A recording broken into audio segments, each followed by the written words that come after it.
Should be live now.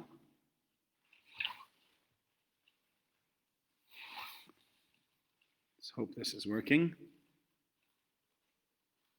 Facebook thing.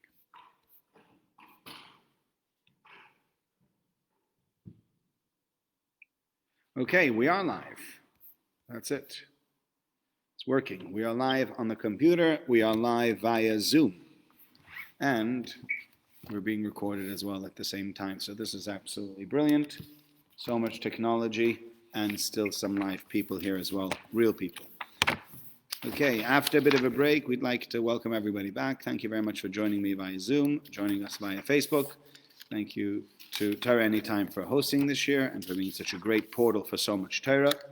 Tonight, we're going to discuss a few things about kings on the one hand, and the other thing is about the Zechariah Memory. So that's going to be the two conversations that we're going to have. So I don't have my Art Scroll Chumash now, but we'll be looking at page, I don't have a page number, so we'll be looking at chapter 17, verse 8. So you got chapter 17, verse 8. Anybody got that? In the Art Scrolls, I'm sorry, I don't know what, you don't have an Art Scroll with you. Yeah, and you have a different Chumash also, Michael, right? Okay, you got the Chumash with the Rashi. 1024. I'm sorry, say that again, Malcolm? It's 1024. It's before Shani. Yeah, Art Scroll is 1026. Art Scroll is 1026. Okay, excellent. Art Scroll is 1026. Excellent. So let me give you an overview of what happens over here, and then let's get into the discussion of what's going on over here. Fine. What happens is the following. You have somebody by the name of a Zechariah Memory, or you have a Parasha that's called Zechariah Memory. It's not really a specific individual. And what we have is the following. There is a disagreement in halacha, but when there will be something that you will not know in halacha, bein dam ledam, bein din ledin, whether it's in different halachas of different types of blood, whether the blood is tamei or tar, bein din ledin, between two different types of halachas having to do with monetary law, uvein nega lo nega, or between two different types of leprosies, one leprosy that is tahar, that is pure, and one leprosy that is impure.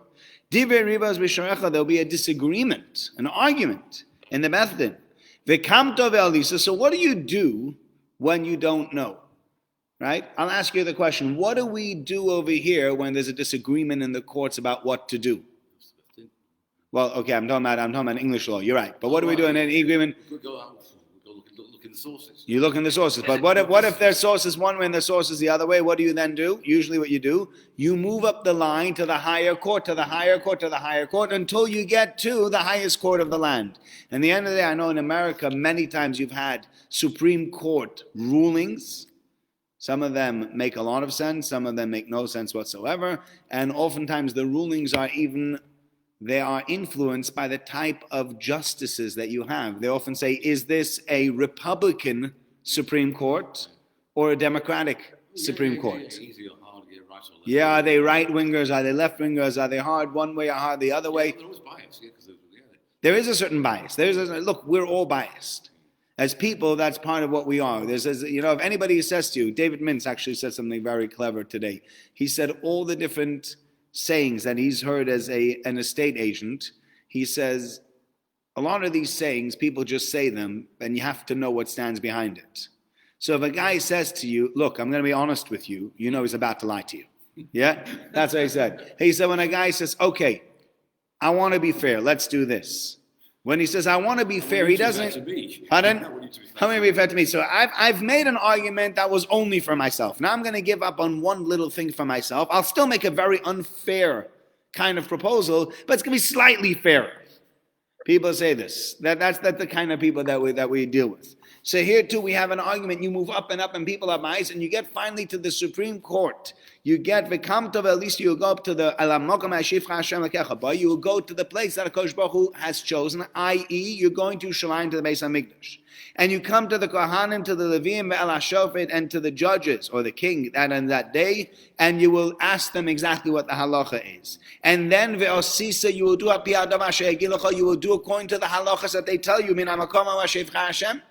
that place that God has chosen, i.e. in Jerusalem, where you have the high court, you go and you ask the Shaila. And once you've asked the Shaila and you've been given the halachic ruling, you need to then follow along with that ruling.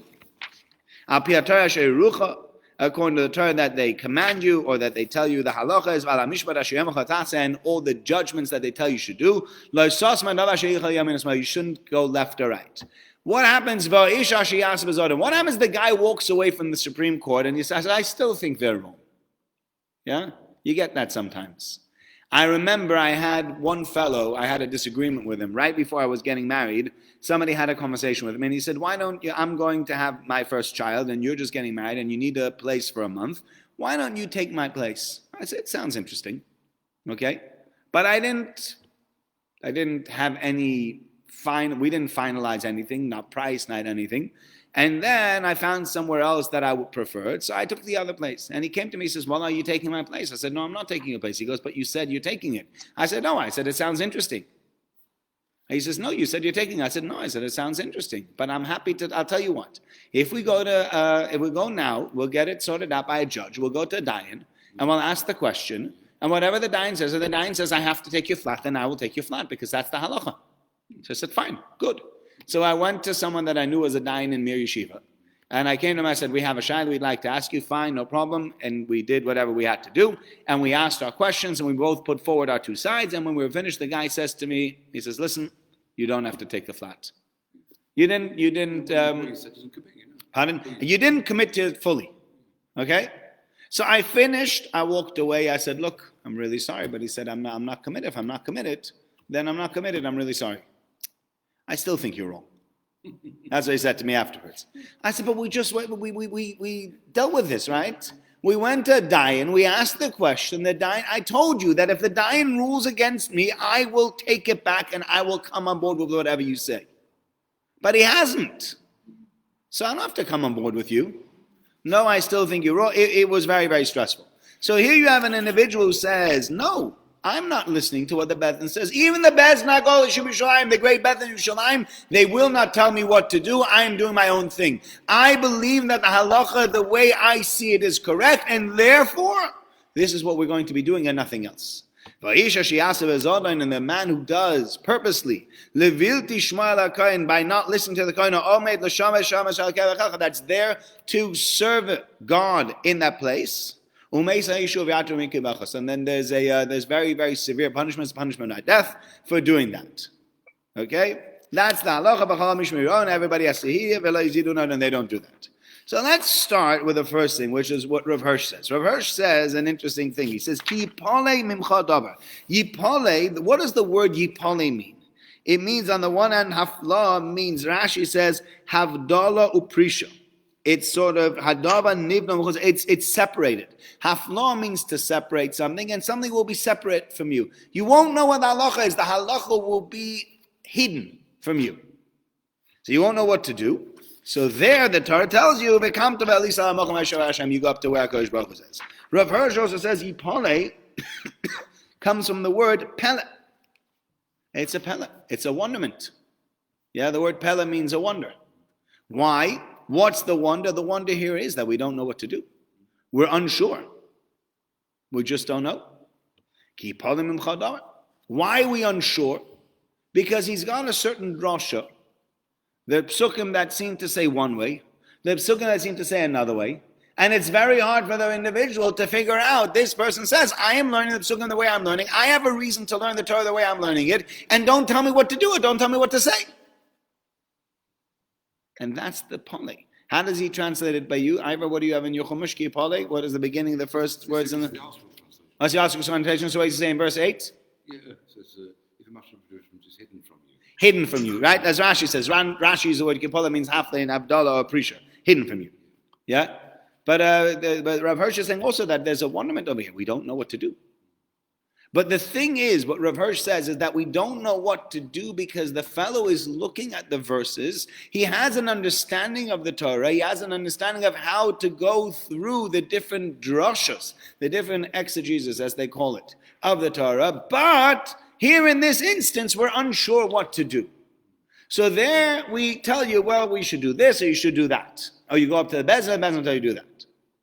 But what Rav Hirsch points out, which is a halacha as a side thing, but I think is an important point to be made over here, is that the entire discussion of this Zaken Mamre, the entire discussion over here of this fellow that's not willing to listen to the Bezdin, is specifically talking about a learned individual. We are not discussing over here a person that doesn't know what they're talking about. Huh? Yeah? So let's say you come to a rabbi and you ask a rabbi, I'll give you an example. I had it years ago. A few years ago. I had this probably 9 years ago by now. It happened in Elul 9 years ago. Somebody passed away, and I was at the Shiva house, and there's a fellow that comes to speak to me, and he says, Rabbi, can I ask you a question? I said, certainly, you can ask me a question. Go ahead. I should have really said, yeah, you've already have. Can I ask you another one? You've done it again. Ask me if you can ask me another two, right? You know, I used to hate when people did that. Yeah? Yeah, you always lose up. Okay, can I ask you a question? Go ahead. What's your question? Can I say, or can a person say Kaddish without a minion? What's the answer to the question? No, right? Easy, simple. So I said no, right? I don't have to be a great halachic authority to be able to say no to that question. The answer is no. So he said, all right, the answer is no. So the guy calls over his brother, he goes, hey, David, get over here. Yeah? I just asked the rabbi about saying Kaddish without a minion, and he said no. I told you so. That's what one of the brothers-in-law says to his other brother-in-law. So the other brother-in-law looks me straight in the face. He says, listen, you might be a rabbi. I don't really care. Nobody's going to tell me what Kaddish is or what Kaddish isn't. I'm going on a cruise in 4 months' time. We will not have a minion in this cruise. I will still be saying Kaddish, and I'm not having any person tell me what is or what isn't Kaddish. And that's what I'm going to do. So he is possibly the only Jew on the ship. I don't know. Probably he was going with his brother-in-law. Yes, there are probably 2, 3, 4 Jews on the ship, but they don't have 10. Yes, right. At that point, they only have service on Friday night. That they might not have had. I don't think that's such a frum ship. They weren't so frum. I don't think that service is on Friday night, and chances are they didn't have kosher food either. At that point, I said to him, sir, that was very clever. I'd like to give you something. And I put my hand in my pocket, and I pulled out a little piece of paper, and I said, here you go. Here's 20 pounds. He goes, what? Yeah, here's 20 pounds. I showed it to him. It's a piece of paper. 20 pounds. The guy said, well, what are you talking about? I said, I don't care if you tell me this isn't 20 pounds. I believe this is 20 pounds. Nobody's going to tell me what is or what isn't 20 pounds, and therefore I'd like to give you 20 pounds. Why don't you want to take my 20-pound note? He was like, well, it's not 20 pounds. I said, right, because 20 pounds is not just somebody's imagination. There is a currency called 20 pounds, and this piece of paper is not 20 pounds as a piece of paper. We all have to agree upon what is or what isn't 20 pounds. I said the same thing is true for Kaddish. Kaddish is a rabbinic institution, and I happen to be a rabbi, and I can tell you that the rabbinic institution doesn't work the way you want it to work. And therefore, you might think you're saying Kaddish in the boat, but you're doing nothing. And just like I cannot tell you what is or what isn't 20 pounds, you cannot tell me what is or what isn't Kaddish. Stunned silence. Some laughter from everybody else standing around him. End of conversation. Right? Now, I rarely do that with members, by the way. This is not the kind of thing. I think with members, I need to tend a relationship. But when I have somebody who's not a member of mine, who's just being so openly, Yeah, that's set him right. Yeah, I did want to, and I wanted to set him right. You want to do the wrong thing. Yeah. Well, no, that wasn't the point over here, because he's going to do the wrong thing anyway. I just wanted him to know, don't think because you're so pompous that you think you can tell me what is or what isn't Kaddish. I'm not the greatest Talmid Chacham in the world. Of course I'm not the greatest Talmid Chacham in the world. But I know that without 10 people, it's not Kaddish. Yeah, also, it's not just him, it's everybody else in the room as well. Correct. Correct. So when I finished, the guy looked stupid. I was the one that looked intelligent, and that was the end of the story. Yeah? They all laughed at him, he walked away. But the point that I'm making is not so much to blow my own trumpet, although somebody said to me today, I blow my own trumpet, right? That was part of the Tuesday afternoon tea. But it's not to blow my own trumpet over here. The point is, when you have a conversation between different individuals and you're discussing whether something is or isn't correct, and you're going to move up on within the echelons of legal society, of Jewish legal society, you have to realize your place. And that means, if you are an ignoramus, then your opinion doesn't hold much weight. It just doesn't. And you know what? The strange thing is that in every other part of society, in every other type of endeavor, people's uneducated opinion is not touted around. Nobody has ever, I hope nobody's ever walked into you, Michael, and told you what they have with their eye. They walked in and says, I have X, Y, and Z with my eyes. These are my prescriptions. Just fill out my glasses for me so I can go home. You say, excuse me, sir, right? Have a seat. Let me test you. Let me see what it is. Let me see what you can do and what you can't do. And you might be right, but I'm not going to go along with that. And if it was an optician who walked off the street, maybe. But Stam, if I walked into you and I said, this is what I have, please just give me a set of glasses, what would you say to me? Or these are the size of my lenses. You'd be wrong for even giving them to me. You'd say, wait, I need to measure the curvature and I need to measure the size of your pupils. And when I've measured all of that and I've measured what strength your eyes need, and then I figure it out and contact lenses are slightly less, then I'll give you the right lens. I'm not going to have you walk in and tell me what it is. I've never walked into a solicitor's office and told the solicitor, this is what the law is and I want you to take care of it. The solicitor say, whoa. How about that? I'm the solicitor, you're here to buy a property, right? I'm the solicitor, you're here to settle some kind of commercial dispute. Let me handle the legals and you can instruct me. But that's it. Nobody has the chutzpah to walk in. Nobody walks in, okay, people do now. People walk into the doctor and think doctors really have a problem with it. But people walk into the doctor and say, doctor, I have X, Y, and Z. Could you please prescribe me the following antibiotics? Excuse me? I looked it up on Google. On WebMD. That's what I have. I must have X, Y, and Z because I looked up WebMD. I've been a GP for, not me, but the doctor will say, I've been a GP for 30 years, right? How about I look you over? People have, where does this arrogance come from? And people don't have this arrogance in any other discipline. And yet when it comes to Judaism, completely arrogant people, completely irreligious and uneducated people are coming to people that are highly educated in this and telling them what they think the law should be. That doesn't make sense. It's not about sense or not sense. Well, okay, that's part of, okay, that's a different discussion about the sense or not sense. Yeah. I've said to people that, look, some of the corona laws don't make any sense. They say, yes, the law of the land. I said, exactly. That's the point that I'm trying to make. And yeah, same thing is true with Torah, right? Oh, I don't understand it. And therefore what? And therefore it's not binding on you? Therefore, oh, God said it for everybody who could understand it. You're just too clever for this rule that just wasn't set for you.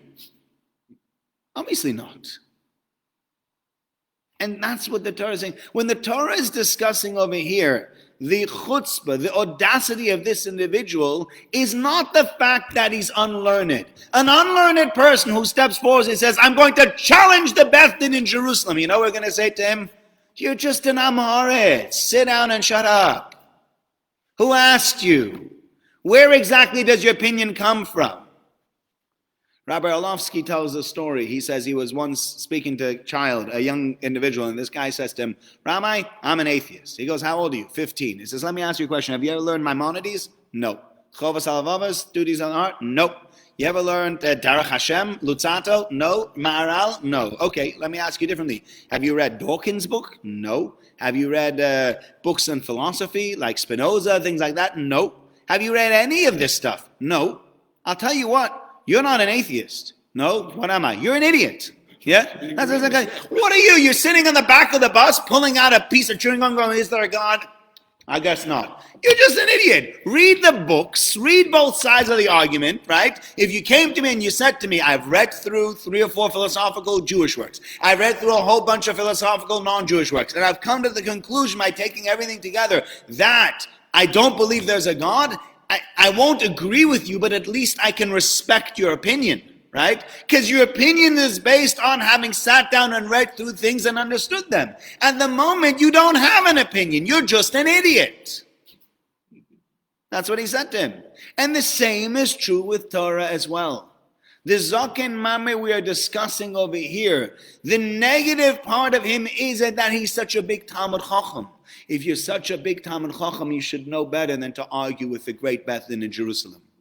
And to step forward and to say, no, I will still do it the way I feel I want to do it. That's where the Torah takes real exception to it. The guy is an ignoramus and says, I will do what I want to do because I decide I want to do what I want to do. You want to do what you want to do what you want to do. People come to me and say, Rabbi, I've heard of people that steal. What do you want me to do? Go and go, do?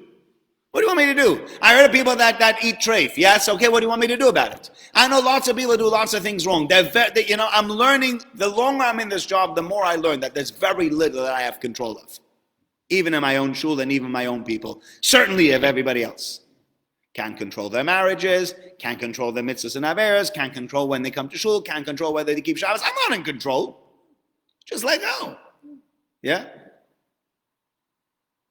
But here, this guy, he's you have to realize, where are you? Who are you? You're a big Talmid Chacham, and you still don't want to listen. That's where the Torah takes great exception.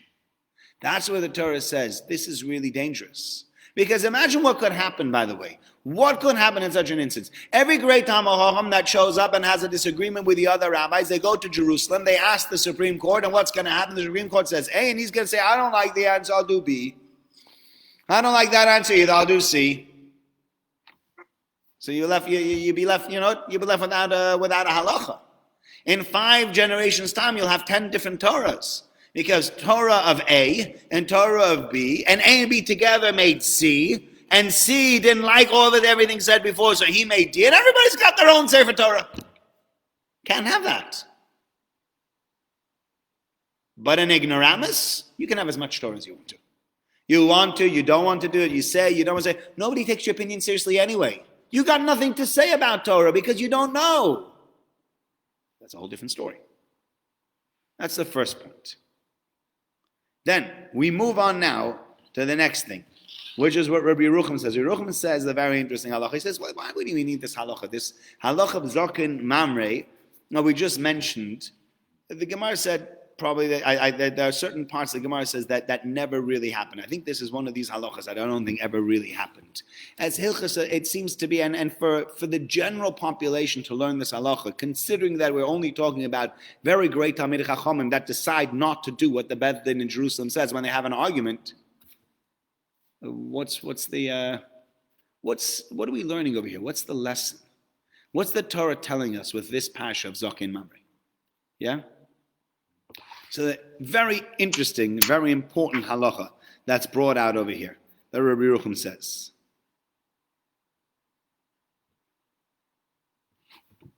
The interesting thing, and in halacha actually, what happens over here is, even if this guy is right and the big Beth Din in Jerusalem is wrong, nevertheless we will listen to the big Beth Din in Jerusalem, the great Beth Din, and we will not listen to this guy. Why? He's right. Yeah? So therefore, Rabbi Yerucham tells us very important rule. And there are 2 or 3 important things that come out of this. He says, yes, you might be right once. Yeah. Everybody could be right here and there. But we don't work with one-off here or one-off there. Can't live your life on one-offs. You got to live your life based around majorities. Yeah? I'll give you an example. Are there people that die in car accidents? Yes. Are there people that die in car accidents every single day? Yes, sadly. Are there people that die crossing the road? Yeah. Every single day? Yes, every single day. Sadly, there are people like that. We hope it would never happen ever again, but the chances are it will happen again tomorrow. Somewhere in the world. Even not in England, but somewhere in the world. And therefore, I propose we should never cross the road again, and we should never step foot into an automobile again. What would you say to that? Can't live like that. You can't live it. But why not? But people die in cars. Why not? It's a tiny, tiny number compared to the number of people across the road. Because we live our life based on percentages. We live our life not based on one-off occurrences. You can't live your life based off of occurrence. You know what? I once heard that a guy crossed the road and a lightning bolt came and hit him smack in the middle and he died. When was this? I'm not going to disagree with it. Can't disagree with the story, and therefore what? And therefore, lightning's going to hit everybody that walks out of the house whenever there's thundering and lightning. Right? Now, if you're carrying an umbrella and you have something that's you might be very prone to getting hit by lightning. Okay, fine, I get it. There are things that make you more prone or less prone. But the bottom line is, these are freak accidents. These things happen, but we don't live life based around the freak things that happen around us. We calculate percentages and we say to ourselves, you know what? The percentage of people that die in cars is minimal compared to the percentage of people that drive automobiles every single day. And therefore, I get into a car whether or not there are a few percentages that go against me. That's just the way I'm going to live my life. Right? It's the way it is. And with all other things, we make decisions based on general principle, not on specific cases. Yeah? I mean, I know some people that are very, very negative. So they're like, I once heard of a person that got a scratch from his little daughter, and that scratch turned into melanoma, and God forbid the guy got cancer, and then he ended up having chemo for 4 years, and then he died. And therefore what? From now on, all my kids are going to wear little mittens. Like, you can't live your life like that. Is that story true? I made it up. But could it be true? Yeah, maybe such a story happened. But that's what I'm saying. You don't live life based on freak occurrences. You live life based on the percentages of what is and what isn't. Will you always get it right? No. Could that mean, therefore, that one morning you'll step into your car and you'll drive out and you get hit by another car? Yeah. Will you drive a car again after that morning? Yes. Why? You got into an accident? Yep. What should I tell you? Beshet. Or today the lottery hit me, or today the chance was against me. But I can't live my life based around that. So this Zechariah Memory happens to be right once. He happens to be right. We're not arguing the fact that he's right, but the Beth Din rule against him. The Beth Din in general are right. Were they wrong here? Maybe. Are you going to live life based on single occurrences? Can you live life like that? You can't live life based on a single occurrence. So you happen to be right. Okay, he happens to be right and they happen to be wrong. We're not arguing with that. We're just telling you, but that's not the way we're going to demand of you to live. That's not a way normal people live, and therefore it's not a way we want you to live either. That's what the Beth Din is saying. That's what the Torah is telling us. You go after the Rav, not after the one-offs. When you deal with situations in life, this is what when you deal with situations in life, you teach people. We'll see it in next week's Parasha. You go after the majority. If the majority is A, then that's what you're going to do. If the majority is B, then you'll do B. That's just how you're going to have to live. And that's the important message to teach children.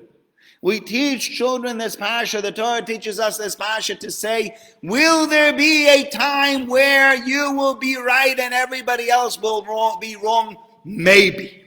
Maybe there will be such a time. And therefore what? Therefore throw out all law and order, throw out all logic, throw out the entire way that we do justice, because as a one-off you happen to be right and they happen to be wrong. Can't live your life like that. Can't run a justice system like that. So if you have a corrupt justice system, it's one thing. But if you have a justice system that gets everything right in general, and in your instance they got it wrong, luck of the draw, what should I tell you? But does that mean we shut down justice system? Or does that mean we just say, look, sometimes that's what makes them human. That's what we said before. They're also human beings. They can also get it wrong. We're not saying they're infallible. Nobody can ever get it wrong. They could get it wrong, and they will get it wrong. Probably more than once. But still, a system is a system for a reason. And we have systems. In life, all things will have systems. And yes, certain systems, in certain instances, the system will be wrong. Right? In certain times, certain things that you say, they won't work together with the system. Fine, agreed.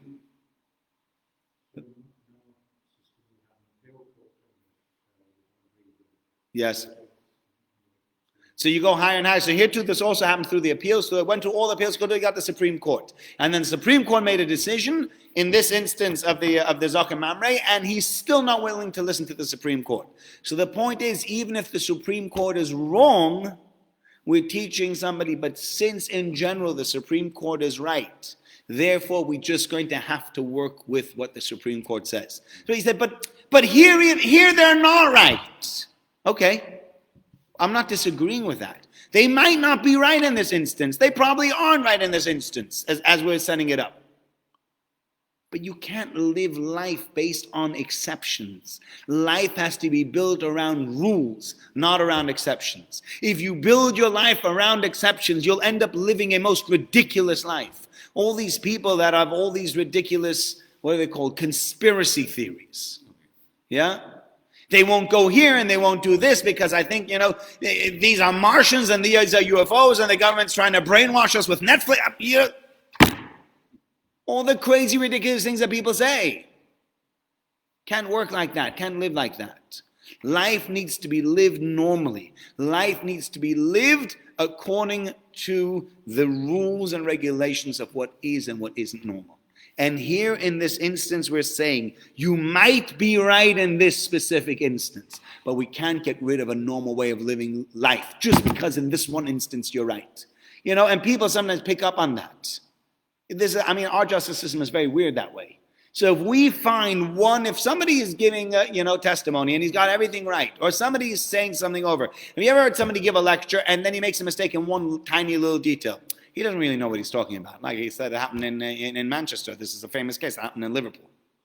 Okay, fine. It happened in Liverpool. You happy now? Yeah? Didn't happen yesterday. It happened 2 days ago. And sometimes I do this with my wife. My wife gets very frustrated. She tells a story, and I correct her. Yesterday we went somewhere. It was 2 days ago. Okay, 2 days ago we went somewhere, and X, Y, and Z happened. Now the whole story she told, right? It just happened to have been 2 days ago instead of yesterday. No, it's not an important detail.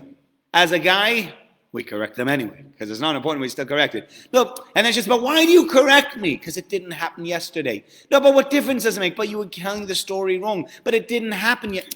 Who cares if it happened yesterday or 2 days ago? She told a relevant story that made sense, and one detail in the story didn't make sense. You're right, it happened 2 days ago and not yesterday. Just leave the story alone, for goodness sake. Let her tell the stupid story.